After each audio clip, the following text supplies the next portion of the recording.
A wounded warrior has a choice. Lie down or tighten up the belt and advance.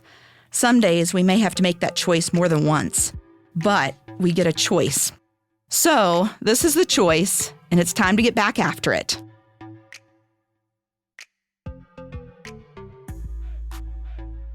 Welcome back to the Badass Dad Podcast. This is Gretchen Harper on the microphone. And I just have to say, Kevin Harper is still getting his way. He wanted me on the podcast. For years, he asked me to be on the podcast, and I resisted. And so now, Kevin Harper has gotten his way. KDH. Yes. So let me tell you a little bit of history about Badass Dads. In 2017, Kevin started texting guys and ended up being about a group of 150 to 200 guys that he would text once a week. Something inspirational, a question, something like that, just starting a conversation. And he said about a third of them would not do anything. A third might give him a thumbs up, and a third would respond, and it would start a conversation, right? And so that's what he was doing, and he would cut and paste those texts because he was not technically savvy. And then Kevin Talbot came along and found out what Kevin Harper was doing and said, "Oh my goodness, we can find a better way for this." So thank goodness Talbot helped Harper with that. So in December 2018, we all met at Kevin Talbot's house, created a board for Badass Dads, discussed the mission and the vision of Badass Dads, and we were off to the races. In May 2nd, 2019, they recorded the first episode of the podcast, and I did go back and listen to that. It was rough. It was in Kevin Talbot's basement. It was Kevin Harper, Kevin Talbot, and it was awesome, and I loved it. May 11 of that year, they did their first event on the anvil at the Jit Pit. And Justin Dodge ran that for them. It was awesome. And that's where they met Steven DeShriver from Iron Yeti Studios. Thank God they met Steven DeShriver. Yes. Because then the fourth episode was in the Iron Yeti Studios. And that was really a big hit. So the goal of Badass Dads has been guys doing life together, being real, authentic, talking about life, fears, struggles, and victories.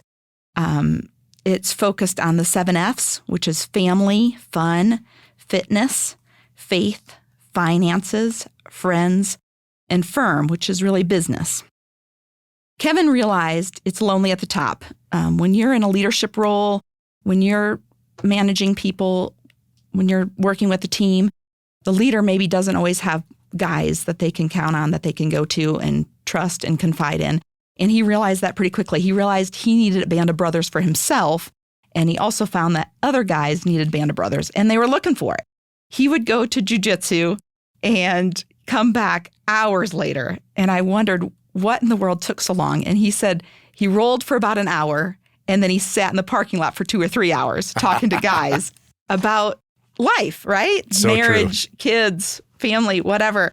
So why are we here today? Let's tell you why we're here. Most of you listening know that Kevin Harper, a.k.a. KDH, the voice of Badass Dads, passed away suddenly in September 2021. So this podcast has been silent for 2 years, but definitely not forgotten. It's continued to have new listeners despite no new content. Thank you guys all for that. That is amazing. I still have links to the Facebook page, and there's always new people coming on it every day. And that's encouraging. And it also made me go, hey, we can't be silent anymore. So I'm quite certain I will never be the same person I was 2 years ago. This podcast will never be the same as it was, but different isn't necessarily bad. It's just different.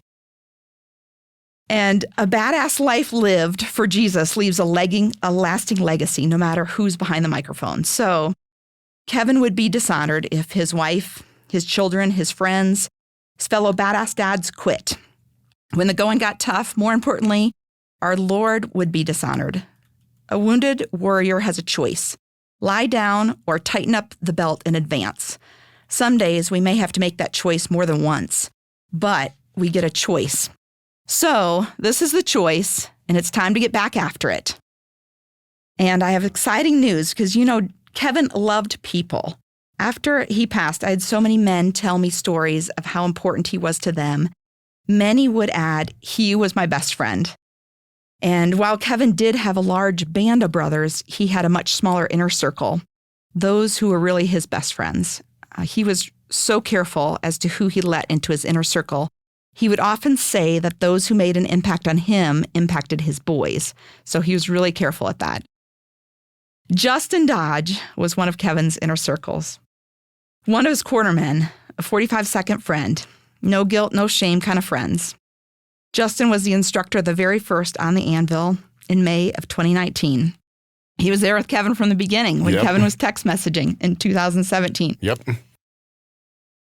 Justin, the impact you had on Kevin is beautiful. You encouraged him daily. You encouraged him. You supported him. You challenged him. Yep. You pushed him, and you loved him. Absolutely. You were a brother to him. Justin Dodge is married to a badass woman, Megan. She is a superstar. Love her. You have fantastic kids. You really have a great family and a true partnership. And that's why Kevin loved being your friend. I mean, he loved all about Justin Dodge, everything about Justin Dodge he loved. And just your brothership. So in June of this year, I was in Phoenix with Aaron and Benta Clark. Yep. Brainstorming about Badass Dads, and Justin's name came up. We immediately did a FaceTime call with Justin and Megan. And it was so moving, and I knew we had the right guy.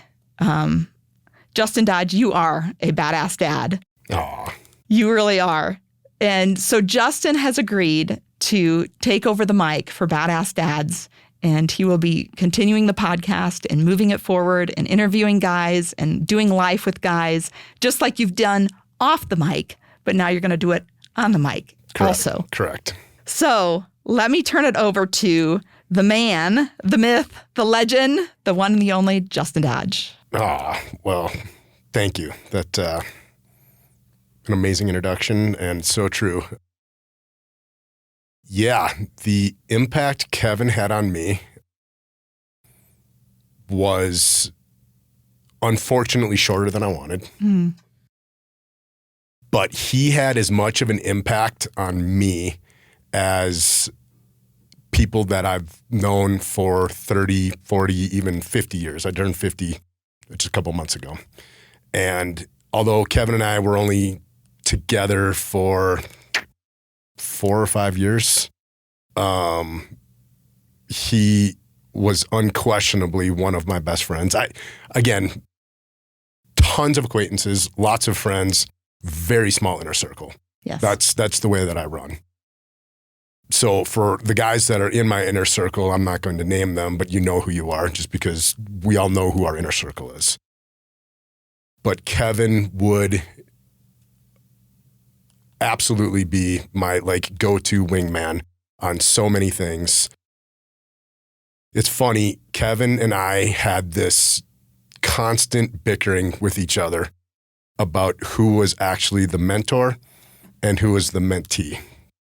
And he would get so upset when I would tell him that he's mentoring me because he's like, no, you're the black belt, you're this. And I'm like, dude, the things that you have taught me about business, obviously Kevin was an amazing businessman, about just life in general. The ability to talk with other people and be comfortable. Kevin pushed me in a lot of ways to do things that I was like, ugh. No, dude, I'm very comfortable standing up and teaching a jiu-jitsu move in front of 100 people, but I don't want to talk to a group of 100 people if I don't have to. You don't want to be on a microphone. I don't want to be on a microphone, right? So Steven said, blink if you've been bullied into this. Right? Yeah, Can maybe you see bullied that? by Can you think that, Benta right? Clark into this, huh? Right. And I can tell you, if it wasn't for KDH being the one that I get to model myself after and kind of take this and run with it, I don't know that I would actually be sitting here right now and doing it. So this is cool. It's an honor. I've always wanted to do things to help influence kind of the same message. I do it in a little bit different way than Kevin did, which is fine. And I think everybody needs to, right? Yes. You talk about son of the seven F's and, the order of mine might be a little bit different. I agree with all of them, but the order might be a little different.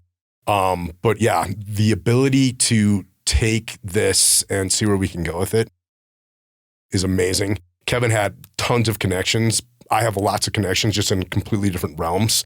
So now we're kind of adding different things together. And I think that we can go a long way with this, especially in that influencing men to be better in whatever it is that they're trying to do. Yeah. Right. Taking it even one step further and we're going to be talking about this at length later.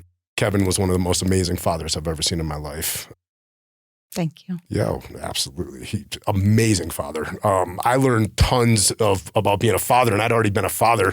Morgan's 5 years older than Jacob, so I'd been a dad for a significantly longer period of time. And there was times when I'm like, oh my goodness, and Kevin's like, dude, I don't have daughters, but, and, he'd be able to kind of walk me through that. I'm like, okay, all right, good. I'm going to go home a little bit more relaxed because of Kevin's ability to understand the necessity of that strong dad, yet that kind dad. And that, so to be able to do that, but then also go one step further into the boys that we're all raising. Kev and obviously Gretchen, 2 boys. Love both of your kiddos. Jacob and Boo were very tight and will be tight. And hopefully someday we get an opportunity to talk to those guys. But it's as important to me for that large group of acquaintances that I've talked about, that inner circle of friends, all that kind of stuff. It's these kiddos that are coming up that it's just as important for us to do the right thing and to try to raise them right, because they're the ones that are carrying that torch on for that next generation. So all of this is just super exciting, and I'm honored, deeply honored to be a part of it. I don't know if I want to tell the story about kind of how the whole thing came with the Facebook or the FaceTime call and all that, but it was very cool to see you two and to have you guys talking to me. I was kind of in a bad way at the time.